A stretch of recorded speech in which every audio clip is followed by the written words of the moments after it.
Trick or Treat, Smell My Feet by Diane DeGrout.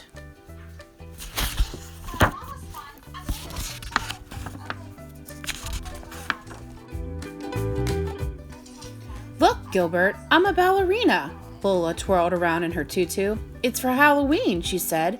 What are you going to be? Gilbert held up the mask he was making and said, I'm going to be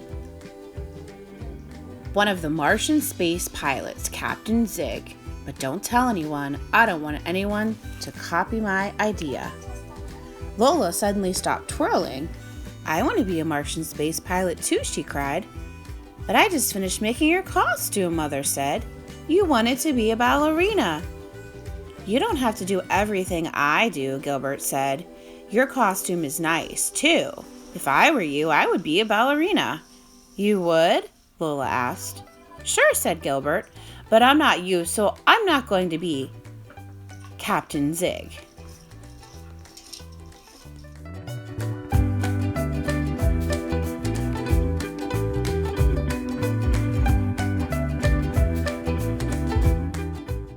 The next day was Halloween, and Gilbert packed his Martian space pilot costume into a paper bag so he could change later at school. Lola copied him and put her pink ballerina costume into a paper bag also. You're too little to go to school, Gilbert said. I'll take you trick-or-treating when I get home, okay? Okay, said Lola. I'll practice. She held a bag open in front of Gilbert and said, Trick-or-treat. Smell my feet, Gilbert answered. I don't want to smell your feet. Well, that's what you're supposed to say on Halloween, Gilbert said. Lola laughed and sang, Trick or treat, smell my feet, now give me something good to eat. Here's a treat, Gilbert said, and he dropped the piece of toast he was eating into her bag. After breakfast, Gilbert grabbed his paper bag and headed for the door. Goodbye, Gilbert, Father called from the kitchen. We'll watch for you in the costume parade. Lola followed her brother and said, I want to be in a parade too. You can come and watch, Gilbert said. I'll wave to you. Remember, I'll be the one in the Martian space pilot costume.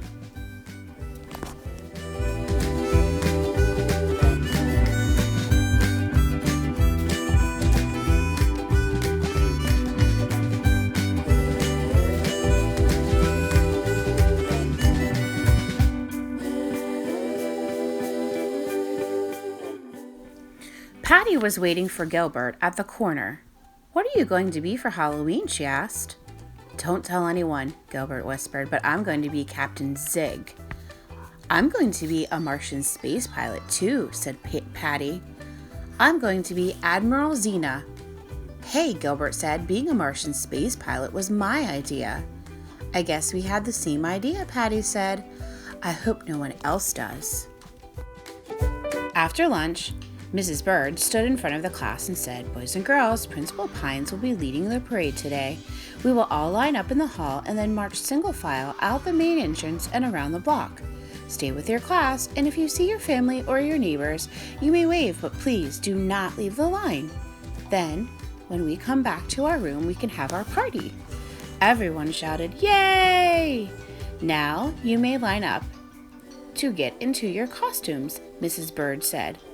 Quietly. Louis lined up behind Gilbert. He waved his monster mask in Gilbert's face and said, Trick or treat! Gilbert laughed and said, Smell my feet! Everyone snickered except Mrs. Byrd. She said, Louis and Gilbert, please go to the end of the line.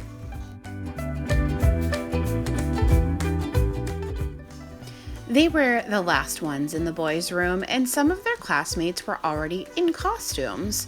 Gilbert counted 5 Martian space pilots. I'm Captain Zig, Frank said in a deep Captain Zig voice. I have come to save your planet. Hey, said Gilbert, you copied my idea. I was going to be Captain Zig. Well, Frank said, it looks like a lot of us had the same idea.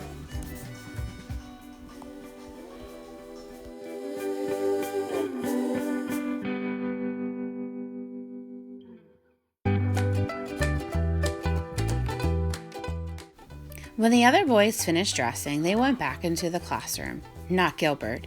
He wasn't excited about his costume anymore. He wished he had thought of something different, but now it was too late. He opened his bag.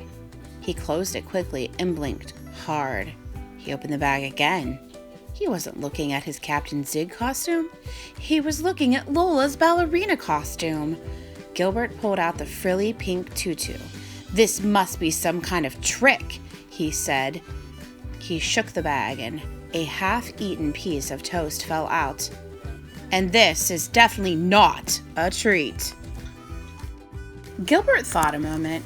If he had Lola's costume, she must have his, and she was probably wearing it right now, waiting for the parade. Gilbert needed to get it before the party, but he didn't want Mrs. Byrd to catch him outside without a costume on. She would think Gilbert forgot to bring one, and she had already scolded him once today. There was only one thing to do. Gilbert undressed and pulled on the tutu, tugging it up as far as it would go. Then he picked up the paper bag and tore out 2 holes for the eyes. It wasn't exactly a mask, but at least it was a disguise. He didn't want his friends to see him dressed as a ballerina. When Gilbert stepped into the hallway, his class was already passing through. No one recognized him, so he followed down the hall and out the door. The street was lined with people watching and waving and taking pictures. Gilbert looked up and down the street, cutting in and out of line, but he couldn't find his sister anywhere. "Hey, quit pushing," someone yelled. "It's not me," a tall space pilot said. "It's that girl with a bag on her head." "Please stay in line," a teacher said. Gilbert recognized Mrs. Bird's voice behind him. Then he heard another voice he knew. "Look, Daddy, Gilbert's wearing my ballerina costume." Up ahead, he saw Lola standing next to Father, and she was wearing Gilbert's costume. "Hey, Gilbert," she called and waved. Gilbert looked around to make sure Mrs. Byrd couldn't see him leave the line. Then he rushed over to Lola. "I need my costume, quick!" he shouted. "Give me mine first," she said. "Stay with your class, boys and girls," a teacher said loudly. Gilbert grabbed Lola's hand and pulled her back toward the line with him. Lola thought she was going to be in the parade with the big kids, but Gilbert pulled her right through the line and headed for the school. "Hey, where are you going?" she asked. "Someplace where we can switch costumes," Gilbert said. He knew that the side door was a shortcut to the bathrooms. "Quick," he said, "this way." But Lola wasn't very quick. She kept tripping over the too big costume. By the time they reached the boys' room, they were out of breath. Gilbert pushed the door open and there was Louis standing in his underwear. "Hey, no girls allowed," Louis yelled. "Let's try the girls' room," Lola said helpfully. "No way," Gilbert said. "Come on, maybe my classroom is still empty." They ran down the hall to Mrs. Bird's room. They had just reached the door when Lola tripped on her costume and Gilbert tripped on Lola. They tumbled inside, right into the middle of the party.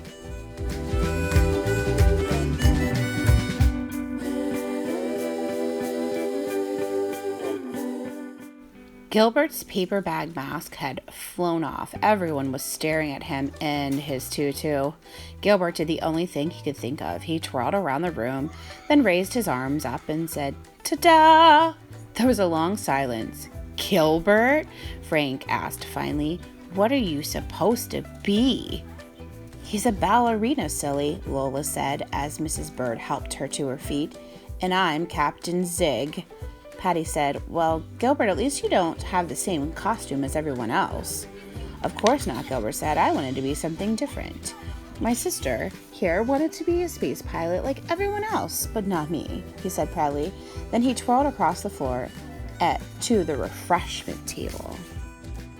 Soon, Father appeared at the door to take Lola home. Mrs. Byrd gave her some popcorn cookies to take back with her. "Trick or treat," Mrs. Byrd said, handing her the bag. "Smell my feet," Lola said, taking it. She passed Gilbert on the way out. "Are you still going to take me trick-or-treating later, Gilbert?" "I guess so," he said. And Gilbert, what? This time I can be the ballerina. Gilbert laughed. Don't you want to be a Martian space pilot anymore? No, she said, taking Father's hand. If I were you, I'd be one, but I'm me, so I'm going to be a ballerina. She skipped out the door singing. Trick or treat, smell my feet, give me something good to eat.